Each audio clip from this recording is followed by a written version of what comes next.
हर्षित landmark, सपनों का घर जैसा आप चाहते हैं हम बनाते हैं। 1, 2 एवं 3 BHK ready position flat. Call 9827321321।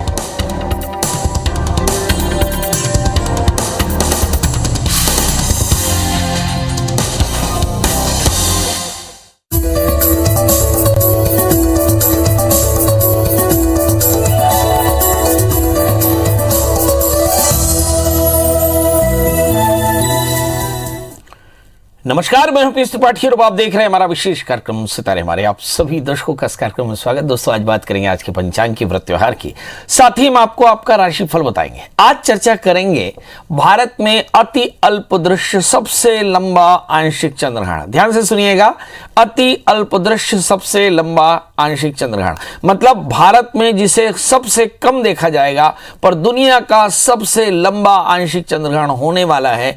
इसकी अपन विस्तार से चर्चा करने वाले हैं कि वास्तव में भारत पर इसका असर क्या पड़ेगा, क्या भारत में सूतक लगेगा, नहीं लगेगा, कब ये दुनिया में चंद्रग्रहण लगने वाला है, भारत के किस हिस्से में देखा जाएगा, इस पर चर्चा होगी। इसके अलावा आपके फोन कॉल्स होंगे, आप सीधे फोन करके अपने प्रश्न पूछ सकते हैं। हमारा फोन नंबर है 07714000877। अब से आधे घंटे तक लगातार ये फोन लाइन खुली रहेगी और हमें आपके फोन का इंतजार रहेगा। तो चलिए कार्यक्रम की शुरुआत करते हैं, जानते हैं आज का पंचांग। आज शुभ संवत 2078 1943, सूर्य दक्षिणायन का कार्तिक महीने के शुक्ल पक्ष की पूर्णिमा तिथि और दिन शुक्रवार। आज पूर्णिमा दोपहर 2:28 से प्रारंभ होगी। कृत्तिका नक्षत्र रात्रि को 4:29 तक होंगे।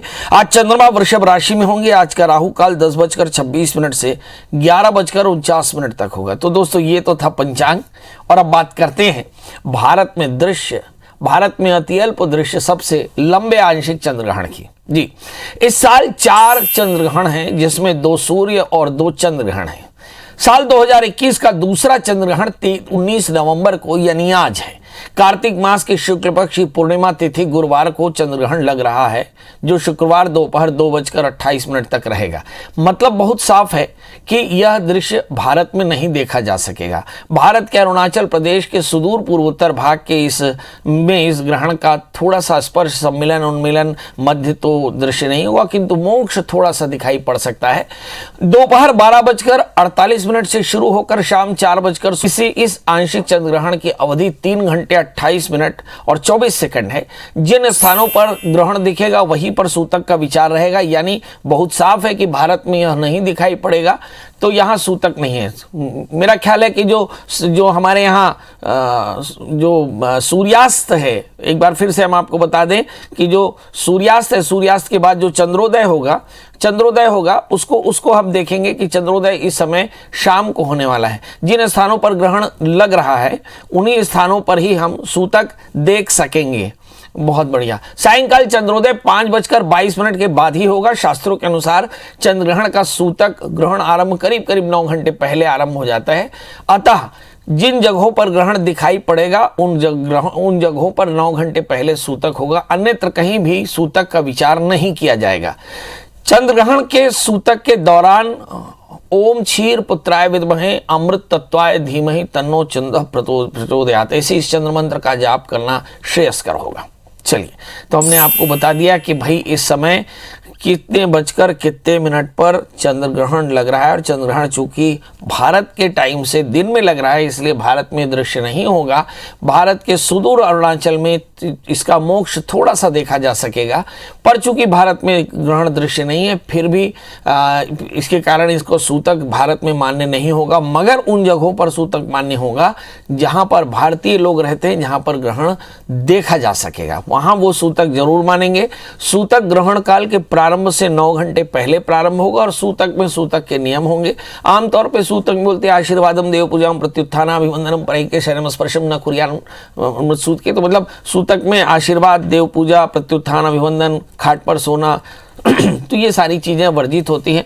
सूतकांत के बाद जिन स्थानों पर ग्रहण दिखाई पड़ेगा उसके बाद स्नान करके और आप तिल से भरे हुए कांस्य पात्र का दान कर सकते हैं, इसे पूर्ण पात्र का दान करते हैं। कहते हैं कि ऐसा करने से सभी ग्रह दोषों की निवृत्ति होती है। एक प्रश्न आता है कि उन जगहों पर जहां पर सूतक लग रहा है, जहां पर ग्रहण दिखाई पड़ रहा है, उस जगह पर भी हमारे दर्शक जरूर रहते होंगे और इस कार्यक्रम को देख रहे होंगे। तो ऐसी स्थिति में वे ग्रहण काल में बिना माला के ओम नमो भगवते वासुदेवाय इस मंत्र का जाप करते रहें, इससे उन्हें बहुत फायदा होगा। ग्रहण काल में जिन जगहों पर ग्रहण दिखाई पड़ेगा उन जगहों पर सूतक के सारे नियम होंगे। आहार का संयम रखना होगा, बहुत अधिक वर्तना नहीं करनी होगी। खासकर जो गर्भस्थ महिलाएं हैं, गर्भवती महिलाएं हैं, उनके लिए थोड़ी सी सावधानी जरूर है उस जगह पर जहां पर ग्रहण दिखाई पड़ रहा हो। अन्यथा भारत में इसका कोई असर नहीं है, इसलिए भारत में आप बिल्कुल सामान्य दिनों की तरह आज का दिन व्यतीत कर सकते हैं। यह बात जरूर है कि ग्रहण कहीं लग रहा है तो ग्रहण काल पूर्णिमा का दिन है, तो पूर्णिमा के दिन में आप नदी का स्नान जरूर करें, अपने पितरों को तर्पण जरूर करें। अब जा करके भगवान शिव शिवा की पूजा करें, लक्ष्मी नारायण की पूजा करें। तिल सोना लोहा रोई नमक सप्तधान्य भूमि और गौ, ये तिलादि अष्टमहादान है, ये भी आपको करना चाहिए। इस समय आप नक्षत्र चला सकते हैं, गरीबों की सेवा कर सकते हैं, आचार्यों का सम्मान कर सकते हैं, ब्राह्मणों की पूजा कर सकते हैं, ये सारा काम कर सकते हैं। तीर्थ पे जाकर अपने पितरों के लिए श्राद्ध कर सकते हैं, अज्ञात पितरों का श्राद्ध भी करा सकते हैं, सभी प्रकार के ग्रह दोषों की निवृत्ति कर सकते हैं, क्योंकि कार्तिक का महीना सभी प्रकार के पाप श्राप तापों का निदान करता है। तो मतलब बहुत साफ है कि पूर्णिमा तिथि अपने आप में बड़ी महत्वपूर्ण है और खासकर कार्तिक की पूर्णिमा नदी स्नान के लिए बड़ी महत्वपूर्ण मानी जाती है। ऐसे समय में नियम दान के सारे जस के तस रहेंगे। सूतक के नियमों के कारण इन कर्मों में, इन क्रियाओं में किसी प्रकार की कोई बाधा नहीं दिखाई पड़ती। मतलब कुल मिलाकर के भारत में सूतक नहीं है, भारत में ग्रहण नहीं दिखेगा, इसलिए भारत में सूतक नहीं मानिए, आराम से अपने नित्यचर्या करिए। हाँ, दान, स्वाध्याय, सत्संग, यज्ञ ये आप जरूर कर सकते हैं। चलिए, तो ये तो आपको ग्रहण का प्रभाव हमने बता दिया। अब हमारे साथ कॉलर्स जुड़ चुके हैं। हमारे साथ पहले कॉलर हैं विनोद जी, आपका बहुत बहुत स्वागत है। बताइए क्या जानना चाहते हैं। विनोद जी, मेरी आवाज मिल रही है आपको? जी। विनोद जी, आपको मेरी आवाज मिल रही है? फटाफट बताएं। जी, मैंने एक बेटे के बारे में जानकारी ली थी। हाँ, बताइए विनोद जी। जी गुरु, हाँ बताइए। Date of birth 19/6/98। 19/6/98। हाँ, जन्म स्थान है पानीपत, हरियाणा। समय जन्म समय सुबह 6 बजे 5:30 बजे का। गुरु जी मैंने इनके लिए एक शादी का आपसे क्वेश्चन किया था, वो तो इसका रिश्ते का रास्ता निकला है। एक गुरु जी आपने शादी से पहले हनुमान की पूजा बताई थी, अर्थ को बताया था, थोड़ी इसकी जानकारी दीजिए। और गुरुजी इसकी मेरे को सरकारी नौकरी के बारे में गुरुजी रास्ता। चलिए, आइए, सरकारी नौकरी और शादी होगी कि नहीं, अगर होगी तो कब होगी, कैसे होगी, ये देख लेते हैं। आपके बेटे का जन्म लग्न मिथुन है, राशि उसकी मीन है। वर्ष 2022 अप्रैल के बाद शादी और करियर में बहुत अच्छा उछाल आएगा। मतलब आपको अभी 4 महीने रुकना पड़ सकता है। शादी से पहले अर्क विवाह कराना चाहिए। शनिवार, रविवार या हस्त नक्षत्र में पूजा कराई जाती है। अर्क विवाह में एक आग का पेड़ होता है, गमले में लगा करके, और आग के पेड़ के सानिध्य में बैठ करके गौरी गणेश कलश नवग्रह षोडश मातृका की पूजा होती है, नांदी मुख श्राद्ध होता है। फिर आचार्य ये संकल्प करता है कि मैं अपने यजमान के सारे दाम्पत्य कष्टों की निवृत्ति के लिए अर्क कन्या तुम्हें देता हूं, ऐसा प्रार्थना करके अर्क वृक्ष की पूजा करके और दान करता है, और दान करके हवन करता है, तर्पण मार्जन करता है, और दक्षिणा में कलश सहित भगवान विष्णु की मूर्ति देता है। ये शास्त्र में विधान है। तो ये अर्क विवाह शनिवार, रविवार या हस्त नक्षत्र में कराना चाहिए। हमारे बहुत सारे दर्शक ये सोच सकते हैं कि पंडित जी अर्क विवाह का प्रकरण किस किताब में कहाँ लिखा है। तो कर्मठ गुरु नाम की ग्रंथ है, कर्मठ गुरु नाम का ग्रंथ है, मोतीलाल बनारसी दास से प्रकाशित होता है। इसमें आपको अर्क विवाह का पूरा प्रकरण है, कुंभ विवाह का पूरा प्रकरण है, विष्णु प्रतिमा विवाह का पूरा प्रकरण है। कर्मठ गुरु बड़ी आसान से किताब है, बड़ी अच्छी किताब है, शास्त्रीय किताब है, किसी भी अच्छे प्रकाशक की दुकान से मिल जाएगी। तो ये अर्क विवाह कराना चाहिए, क्योंकि मंगल 12वें स्थान में, इससे दाम्पत्य जीवन में थोड़ी सी परेशानी आ सकती है। जहां तक सवाल करियर का है, उसे शासकीय नौकरी पक्के तौर पर मिल जाएगी, मगर आपको अप्रैल तक रुकना पड़ सकता है।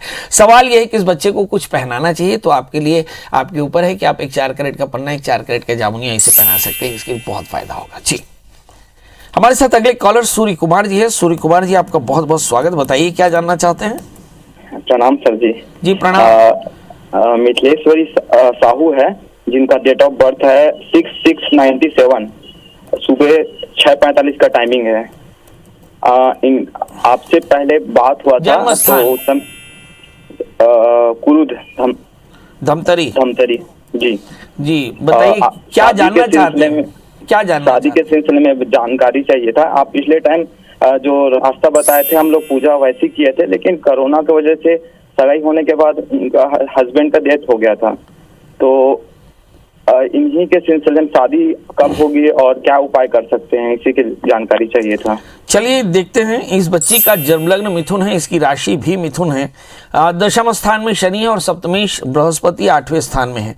इनकी सगाई हुई और डेथ हो गई, पार्टनर की डेथ हो गई। इसका मतलब यह है कि इनका सप्तमेश बहुत गजब का फलदायी है, मतलब बहुत ज़्यादा आक्रामक है। ऐसी स्थिति में आपको थोड़ा सा सावधानी से इस बच्ची का फिर से कुंभ विवाह करा लेना चाहिए। नांदीमुख श्राद्ध के साथ में कुंभ विवाह कराएं और फिर से इसके विवाह की तारीख निकालें। मुझे ऐसा लगता है जरूर हो जाएगा, क्योंकि इस बच्ची के लग्न में चंद्रमा शुक्र है, 4थे स्थान में मंगल राहु है, सप्तमी 8वें स्थान में, शनि 10वें स्थान में। ये सारे के सारे बताते हैं कि इसे दाम्पत्य जीवन आसानी से सहज नहीं मिलने वाला। ये आप एकदम जाने रहिए। और ऐसा जान करके किसी विद्वान आचार्य के निर्देश में जब चंद्रमा तारा अनुकूल हो तो नांदीमुख श्राद्ध के साथ में विधिवत कुंभ विवाह कराएं। याद रखें, कुंभ विवाह जैसी किसी प्रक्रिया से लाभ नहीं होगा। वास्तविक रूप से किसी विद्वान आचार्य से कुंभ विवाह कराएं, क्योंकि ये वास्तविक रूप में परेशान हो सकने वाली कुंडली है, सावधान रहिएगा। चलिए, इसके अलावा 4 कैरेट का जामुनिया, 4 कैरेट का पन्ना पहने। बच्ची से कहें कि मंगलवार का व्रत करे, मंगल पार्वती मंगल स्तोत्र का पाठ करे, भगवान शिव और शिवा की पूजा करे, बहुत जल्दी इसका कल्याण होगा। पुष्कर जी, आपका बहुत बहुत स्वागत। बताइए क्या जानना चाहते हैं। सर, ये मेरे वाइफ पर अरे भविष्य क्या करते हो जी अभी? ये सर अभी क्या काम करते हो जी? वो पढ़ाई कर रहे हैं। अरे बाप रे, पढ़ाई तो दिमाग ठीक है अभी? ये सर पढ़ाई दिमाग ठीक है अभी, मतलब पढ़ पढ़ के खराब तो नहीं हो गया? नहीं सर, वो पढ़ाई में एकदम मतलब कमजोर है, स्कूल जाने के लिए वो। अच्छा, डेट ऑफ बर्थ बता दें जी। 20/9/2009। 20/9/2000 जी 9। ये लड़की है लड़का है? ये लड़का है सर, और तो बड़ा भाई है। जन्म समय जी 5:45 6 बजे तक। सुबेरे या शाम?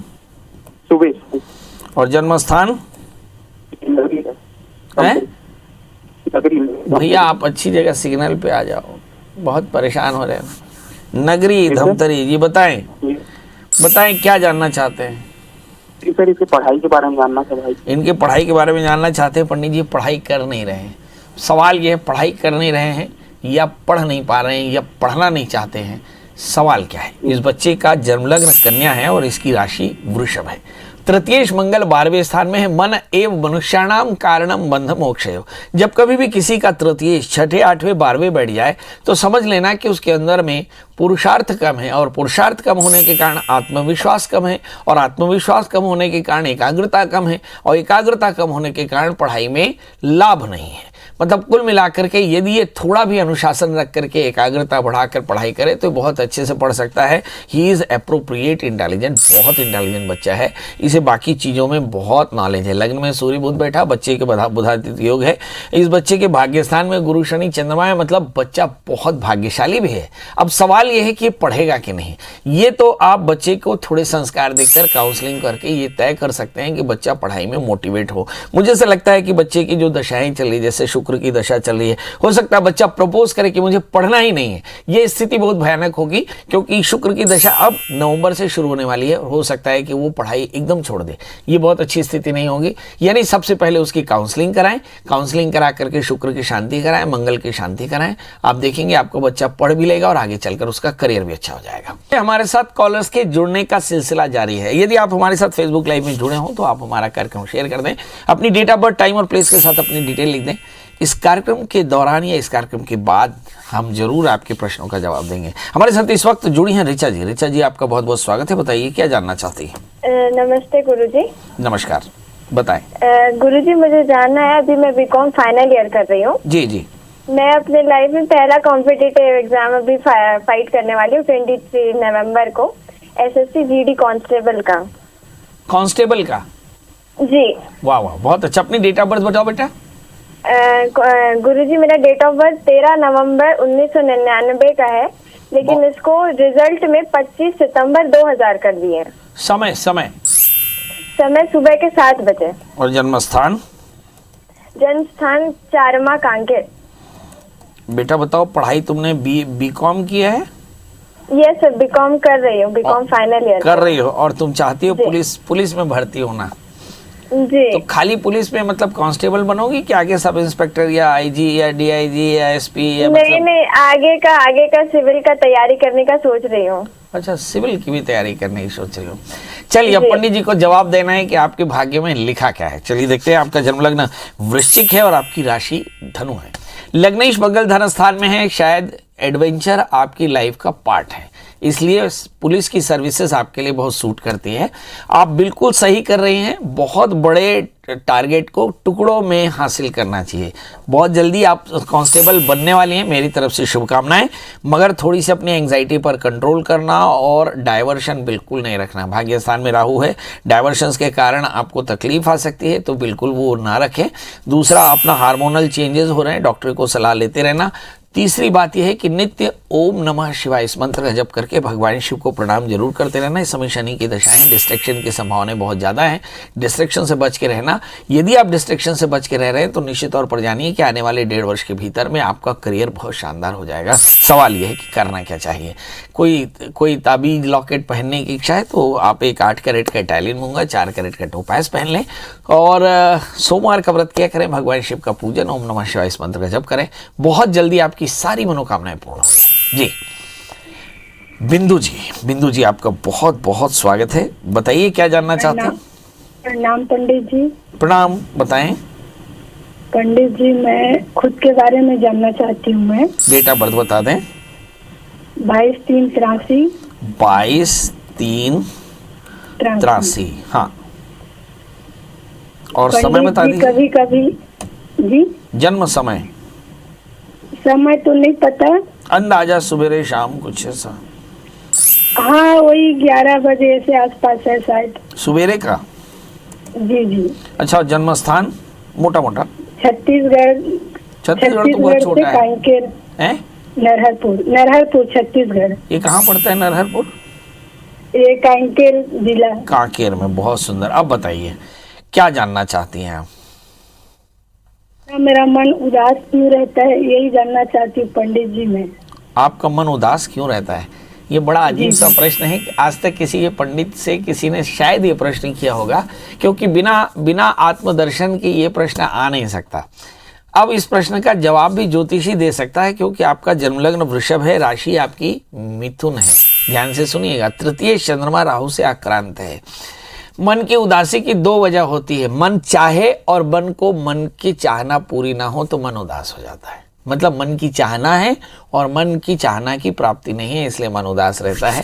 क्योंकि चंद्रमा राहु से आक्रांत है, इसलिए मन बहुत चाहता है और उनमें से कुछ हासिल होता है, कुछ नहीं होता है। हम ज़्यादातर लोग जो हासिल होता है उसका उत्सव नहीं मनाते, जो हासिल नहीं होता, जो अप्राप्य होता है, हम उसका उदासी रखते हैं, उसकी निराशा रखते हैं और उसी का दुख मनाते हैं। ये एक परेशानी है। इसको हम नैराश्य कहते हैं, है ना। जीवन में नैराश्य का जो भाव है ये उसकी वजह है। अब सवाल ये है कि क्या है, तो आपकी सोचने की दिशा थोड़ी सी बदल दीजिए। परमात्मा ने इतना सुंदर शरीर दिया, इतने अच्छे घर में जन्म दिया, इतने अच्छे संस्कार दिए, तो आगे जीवन में बहुत कुछ हासिल है। जो हासिल है उसी को एंजॉय कर ले, यही बहुत अच्छी बात है। करना क्या चाहिए, तो आप शनिवार का व्रत करें, भगवान शिव की पूजा करें, 4 कैरेट का अच्छा सा जामुनिया और 4 कैरेट का उपल धारण करें, काले तिल का दान किया करें। आप देखेंगे बहुत जल्दी आपकी उदासी दूर हो जाएगी। याद रखिए, हमारे बहुत सारे दर्शक जो उदास रहते हैं उनके लिए हिप्नोसिस का एक बढ़िया तरीका है, सुबह उठ करके स्नान करके ओम नमः इस मंत्र का सस्वर पाठ करें और अपने ही पाठ को सुने। और याद रखें उस समय ये उंगलियां